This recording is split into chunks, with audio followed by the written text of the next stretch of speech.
Hello? Are you there? Oh, okay.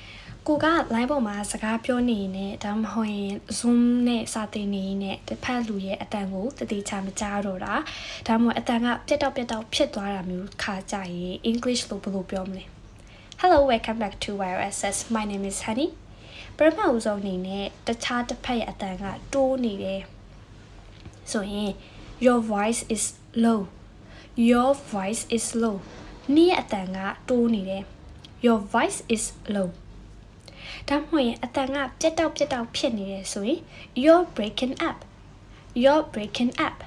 နေ့အတန်ကပြတ်တောက်ဖြစ်နေတယ်ဒါမှမဟုတ် sound is cutting. Sound is cutting. ဆိုတော့နှစ်မျိုးလုံးပြောလို့ရပါတယ်နောက်တစ်ခုကငါရဲ့ internet ကငါရဲ့ line ကမကောင်းဘူးဆိုရင် My internet is unstable.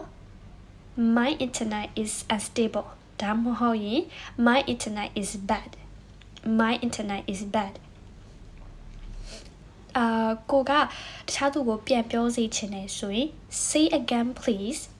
Say again please. နောက်တစ်ခေါက်ပြန်ပြောပေးလို့ရမလားဒါမှမဟုတ်ကိုကပြန်ပြီးတော့ချိတ်ဆက်တော့မယ်line မကောင်းလို့ပြန်ချိတ်လိုက်အောင်မယ်ဒါမှမဟုတ်လည်း Zoom ကနေထွက်သွားရဆိုရင်ပြန်ပြီးတော့လာခဲ့မယ်ဆိုရင် Let me reconnect.